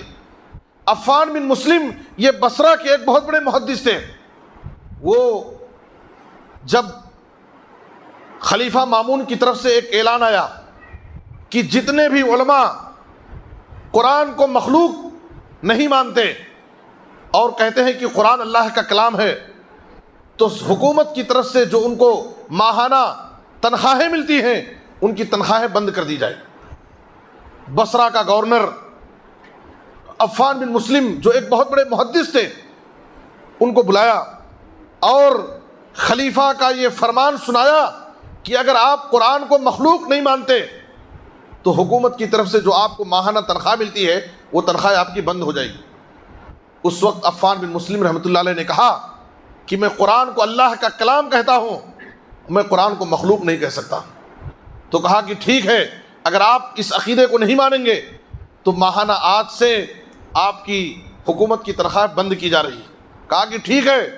اس وقت عفان بن مسلم رحمۃ اللہ علیہ نے اس گورنر کے سامنے قرآن کی آیت پڑھی وَفِي السَّمَاءِ رِزْقُكُمْ وَمَا تُوعَدُونَ. یاد رکھو رزق کے فیصلے آسمان پر ہوتے ہیں, زمین پر رزق کے فیصلے نہیں ہوتے ہیں. ہماری روزی کا مالک خلیفہ اور بادشاہ وقت نہیں ہے بلکہ روزی کا مالک اللہ تعالیٰ. یہ کہہ کر کے وہاں سے واپس چلے آئے. بیوی کے پاس پہنچے, گھر پہنچے, بیوی کو پورا واقعہ سنایا کہ اس مسئلے میں اس بات کو نہ ماننے کی وجہ سے حکومت کی طرف سے ماہانہ جو ہماری تنخواہ آتی تھی وہ تنخواہ آج سے بند ہو گئی ہے. بیوی پریشان ہو گئی کہ ہمارے گھر میں 40 افراد ہیں, ہمارے گھر میں کھانے والے 40 افراد ہیں, اور ماہانہ تنخواہ جب بند ہو گئی تو آخر ہمارے بچے کہاں سے کھائیں گے اور گھر کے اخراجات کہاں سے پورے ہوں گے. ابھی بیوی عفان بن مسلم رحمۃ اللہ علیہ سے یہ بحث تکرار کر رہی تھی. اتنے میں شہر کے ایک بڑے تاجر جو بڑے دیندار تاجر تھے وہ عفان بن مسلم رحمۃ اللہ علیہ کے گھر کے پاس پہنچتے ہیں.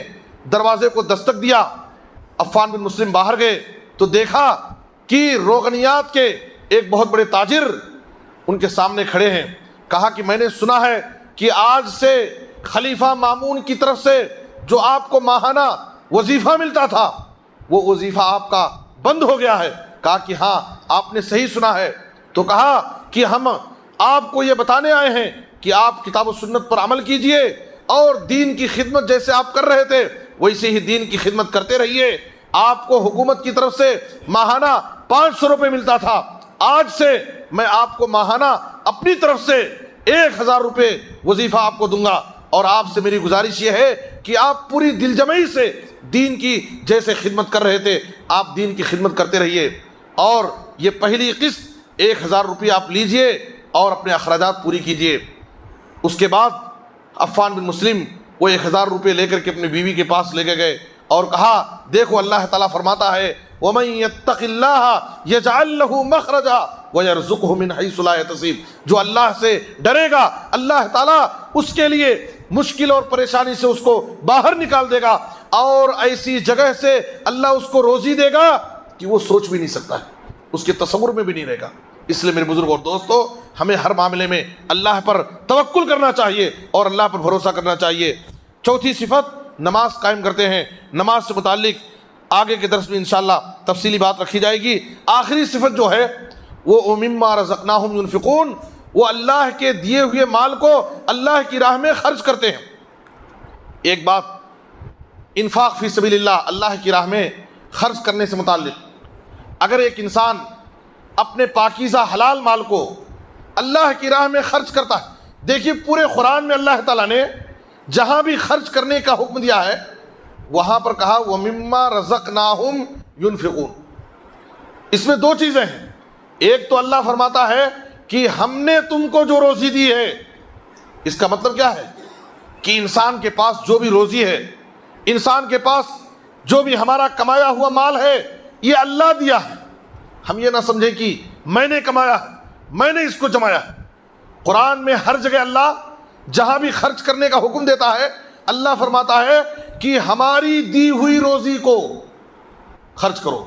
اس کا مطلب یہ ہے کہ ہم محنت کرتے ہیں، ہم مال کماتے ہیں، لیکن دینے والا اللہ ہے، تو اللہ فرماتا ہے کہ ہماری دی ہوئی روزی کو خرچ کرو۔ تو ہمیں یہ سوچنا چاہیے کہ یہ مال جو ہمارے پاس ہے یہ اللہ کی امانت ہے، اللہ کا دیا ہوا مال ہے۔ جیسے اللہ ہم کو دیا ہے ویسے اللہ ہم سے لے بھی سکتا ہے، کسی بھی شکل میں، کسی حادثے کی شکل میں، کسی مصیبت اور پریشانی کی شکل میں اللہ اپنا دیا ہوا مال ہم سے چھین بھی سکتا ہے۔ تو پہلی بات یہ سمجھنا ہے کہ ہمارے پاس جو مال ہے یہ اللہ کی امانت ہے، اللہ کا دیا ہوا ہے۔ اور دوسری بات یہ ہے، جہاں بھی اللہ تعالیٰ قرآن میں خرچ کرنے کا حکم دیا ہے تو اللہ نے کہا وَمِمَّا رَزَقْنَاهُمْ يُنْفِقُونَ، ہماری دی ہوئی روزی میں سے خرچ کرو۔ اس کا مطلب یہ ہے کہ پورا مال اللہ خرچ کرنے کا حکم نہیں دیتا، بلکہ اس میں سے کچھ آپ جو خرچ کر سکتے ہیں، پورا مال اللہ خرچ کرنے کا حکم نہیں دیتا، بلکہ اللہ تعالیٰ نے ایک جگہ پر کہا کہ وَآتُوا حَقَّهُ يَوْمَ حَصَادِهِ وَلَا تُسْرِفُوا، اللہ نے وہاں پر کہا کہ اسراف مت کرو، خرچ کرنے میں بھی اسراف مت کرو۔ ایسا نہیں کہ پورا اللہ کا دیا ہوا مال پورا ہم لٹا دیے اور ہمارے اوپر جو ہمارے بیوی بچوں کا حق ہے ان کا حق ہم ان کے حق کو بھول گئے، اللہ کی راہ میں پورا خرچ کر دیے، اور ہمارے اوپر ہمارے ماں باپ کا، بیوی بچوں کا جو واجبی حق ہے ہم ان حق کو ادا نہ کریں۔ تو اس لیے اللہ تعالیٰ جگہ جگہ جو خرچ کرنے کی تعلیم دیتا ہے کہ اللہ کے دیے ہوئے مال میں سے خرچ کیجیے۔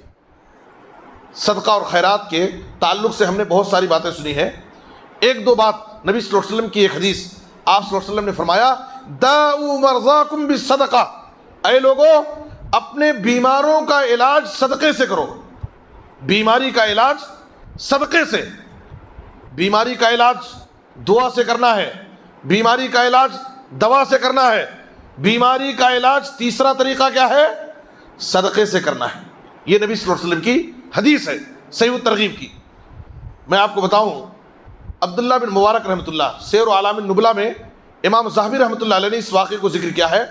عبداللہ بن مبارک رحمۃ اللہ علیہ جو وقت کے بہت بڑے محدث تھے، ان کے پاس ایک شخص آیا، اس نے کہا کہ میں 7 سال سے میرے گھٹنے میں ایک زخم ہے اور وہ زخم ناسور بن گیا ہے، ہمیشہ اس میں سے خون نکلتے رہتا ہے، 7 سال سے میں مسلسل علاج کرا رہا ہوں لیکن علاج نہیں ہو رہا ہے اور میں پریشان ہو گیا ہوں، بالکل میں علاج کرا کر کے تھک گیا ہوں۔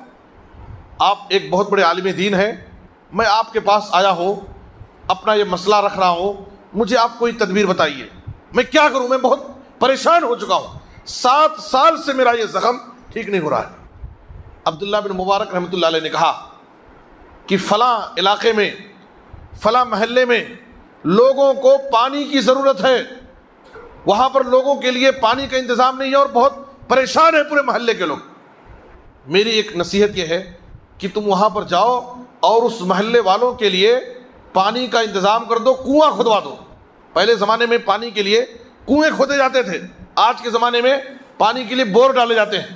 تو آج کے زمانے کے حساب سے بور ڈلا دو پانی، تاکہ سب کے لیے پانی کا انتظام ہو جائے. وہاں پر تم پانی کا انتظام کرو، مجھے امید ہے کہ اللہ تعالیٰ تمہارے اس بیماری کو ٹھیک کر دے گا. عبداللہ بن مبارک رحمۃ اللہ علیہ کہتے ہیں کہ وہ میری نصیحت پر عمل کیا اور اس محلے والوں کے لیے ایک کنواں کھدوا کر کے اس محلے والوں کے لیے وہ کنواں وقف کر دیا. اس کے بعد اللہ تعالیٰ نے اس کو اس بیماری سے شفا دے دی. یہ عبداللہ بن مبارک رحمۃ اللہ علیہ نے کہا کہ میں نے باقاعدہ نبی صلی اللہ علیہ وسلم کی اس حدیث پر عمل کیا تجربہ کر کے کہ اپنی بیماری کا علاج صدقے سے کرو. اور صحیح الترغیب میں ایک واقعہ ہے، امام حاکم رحمۃ اللہ علیہ وہ ان کا اپنا واقعہ، وہ کہتے ہیں کہ میرے چہرے میں ایک بہت بڑا زخم تھا اور 1 سال سے میں اس کے علاج کے لیے پریشان تھا، لیکن وہ علاج نہیں ہو رہا تھا. تو میں نے نبی صلی اللہ علیہ وسلم کی اس حدیث پر عمل کرنے کے لیے اپنے گھر کے سامنے، دروازے کے سامنے میں نے پانی کا انتظام کر دیا اور ہر گزرنے والا وہاں سے پانی پیتا تھا. اللہ تعالیٰ نے، میں نے صدقے کے ذریعے اپنی بیماری کا علاج کیا تو اللہ تعالیٰ نے میری اس بیماری کو دور کر دیا، مجھے شفا مل گئی اور میرا چہرہ پہلے سے زیادہ اچھی شکل و صورت والا میں ہو گیا. تو یہ نبی صلی اللہ علیہ وسلم کی حدیث ہے، داؤ مرضاکم بالصدقہ. اپنے بیماروں کا علاج جیسے دعا سے کرنا ہے، جیسے دوا کے ذریعے کرنا ہے، تو ہم کبھی صدقہ اور خیرات کر کے اپنے مریضوں کا علاج کریں. اسی نیت سے ہم اللہ کی راہ میں کسی غریب، مجبور اور پریشان حال انسان کو ہم صدقہ دے دیں تو اللہ تعالیٰ اس کے ذریعے سے ہمارے بیمار کو شفا دے سکتا ہے. عبد المالک مجاہد رحمۃ اللہ علیہ، اسی واقعے کو بیان کر کے میں اپنی بات ختم کرتا ہوں.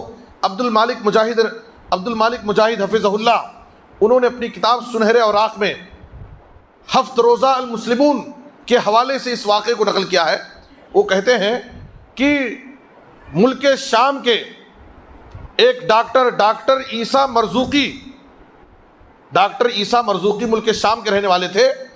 پیشے کے اعتبار سے وہ ڈاکٹر تھے اور دمشق کی ایک ہاسپٹل میں وہ ڈاکٹری کرتے تھے. اتفاق سے وہ خود بیمار پڑ گئے. ڈاکٹر عیسیٰ مرزوقی وہ بیمار پڑ گئے. جب ان کا علاج، ان کو ہاسپٹل میں ایڈمٹ کیا گیا اور چیک اپ کرایا گیا تو چیک اپ کی رپورٹ میں یہ ظاہر ہوا کہ ان کو کینسر کا مرض، کینسر کی بیماری. وہ چونکہ ایک خود ڈاکٹر تھے، ڈاکٹروں کی ایک ٹیم ان پر علاج شروع کر دی.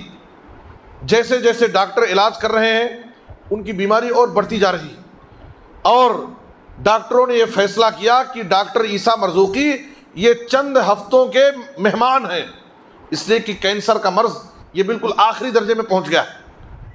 ڈاکٹر عیسیٰ مرزوقی اپنے علاج کے لیے ہر ممکن طریقے سے ان کے پاس جتنا بھی دولت تھی وہ سب خرچ کر دیے کہ کسی طرح سے میرا علاج ہو جائے.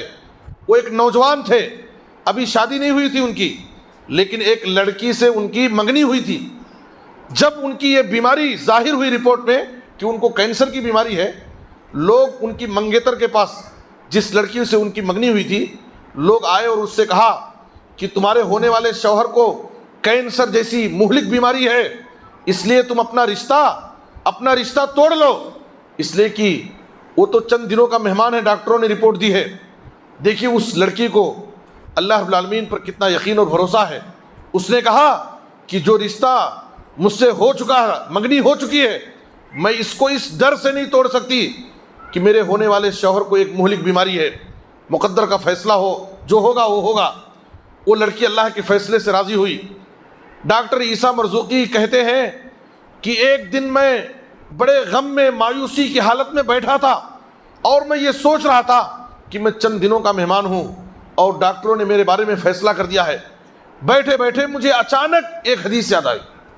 اچانک نبی صلی اللہ علیہ وسلم کی ایک حدیث میں نے سنا تھا، وہ مجھے یاد آ جاتی. دیکھیے یہ بیانات کی مجلسوں میں، درس کی مجلسوں میں جو ہم بیٹھتے ہیں، کتاب و سنت کی باتیں سنتے ہیں، کب ہمارے اوپر کون سی بات اثر کر جائے، قرآن اور حدیث کی کس بات سے ہماری زندگی میں کب تبدیلی آ جائے، ہم نہیں سمجھتے ہیں. ڈاکٹر عیسیٰ مرزوقی کہتے ہیں کہ میں نے کبھی نبی صلی اللہ علیہ وسلم کی یہ حدیث سنی تھی کہ اپنی بیماری کا علاج صدقے سے کبھی کر لیا کرو. جب مایوس ہو جاؤ تو اپنی بیماری کا علاج صدقے سے کرو۔ وہ کہتے ہیں کہ میں نے اپنے علاج کے لیے، کینسر کے علاج کے لیے اب تک اپنی پوری پراپرٹی میں نے ختم کر دی، میں مایوس ہو چکا ہوں، نبی صلی اللہ علیہ وسلم کی اس حدیث پر بھی عمل کر لیتا ہوں، ہو سکتا ہے کہ اللہ تعالیٰ مجھے شفا دے دے۔ کہتے ہیں کہ میرے پاس تھوڑی رقم بچی تھی، پورا مال میں نے خرچ کر دیا تھا اب تک، میں نے اپنے ایک قریبی دوست کو بلایا، اور میں نے اس کے سامنے یہ بات رکھی کہ میں اب تک علاج کرا کر کے تھک گیا ہوں اور میں مایوس ہو چکا ہوں، نبی صلی اللہ علیہ وسلم کی اس حدیث کو جو میں نے سنی ہے میں اس پر بھی عمل کرنا چاہتا ہوں، اس لیے میرے پاس اتنا مال ہے جو بچا ہوا ہے میرے پاس۔ مجھے معلوم ہے کہ فلاں محلے میں ایک بیوہ عورت ہے، پچھلے زمانے میں اس کے شوہر کا انتقال ہو گیا، وہ عورت بیوہ ہے، اس کے گھر میں چھوٹے چھوٹے یتیم بچے ہیں، ان کی زندگی بڑی تکلیف اور پریشانی سے گزر رہی ہے، اے میرے دوست یہ میرا بچا ہوا مال لے جاؤ اور اس غریب فیملی کو اس بیوہ عورت کے ہاتھ میں دو، اور میری بیماری کی کنڈیشن اس کو بتاؤ کہ میں اس طریقے سے بیماری میں پریشان ہوں اور ڈاکٹروں نے مجھے اس طریقے سے رپورٹ دی ہے، اور میرے لیے ان سے دعا کی درخواست کرو۔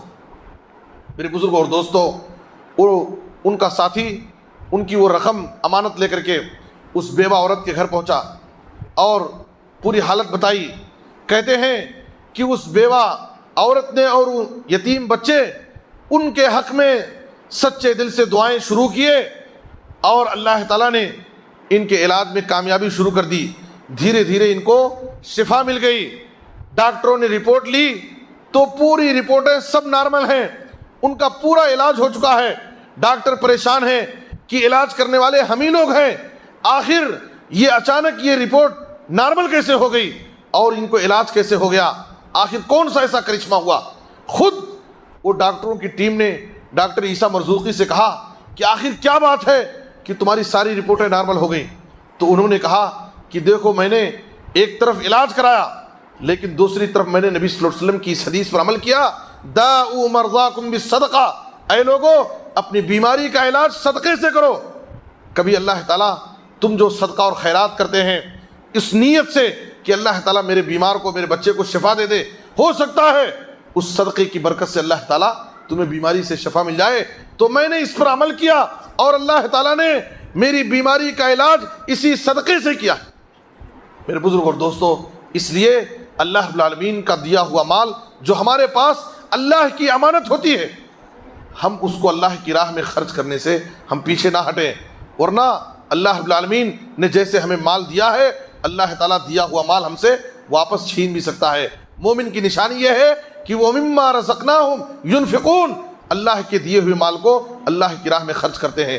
اللہ سے دعا ہے کہ اللہ تعالیٰ ہمیں کہی ہوئی باتوں پر عمل کرنے کی توفیق عطا فرمائے۔ اے اللہ تو کتاب و سنت کی جو بھی باتیں ہم سنتے ہیں سمجھتے ہیں، اللہ تعالیٰ ہمیں ان باتوں کو پر عمل کرنے کی توفیق عطا فرما۔ اے اللہ جو بھی بیمار ہیں انہیں شفائے عاجل کامل عطا فرما۔ اے اللہ جو بھی مقروض ہیں انہیں ادائیگی قرض کی کوئی آسان سبیل پیدا فرما۔ اے اللہ پورے عالم میں جہاں بھی مسلمان مظلوم ہیں، پریشان حال ہیں، اے اللہ ان کے حال پر رحم فرما، ان کی غیبی مدد فرما، اور اے اللہ ہم سب تاخرات میں تیری عبادت کے لیے حاضر ہیں، اے اللہ ہماری عبادتوں کو قبول فرما۔ اے اللہ ہمیں ہمارے اوپر رحم کرتے ہوئے اپنے خاص فضل و کرم سے اے اللہ ہم سب کو لیلۃ القدر کی سعادت اور نصیب فرما۔ اے اللہ ہمیں کتاب و سنت پر عمل کرنے کی توفیق دے۔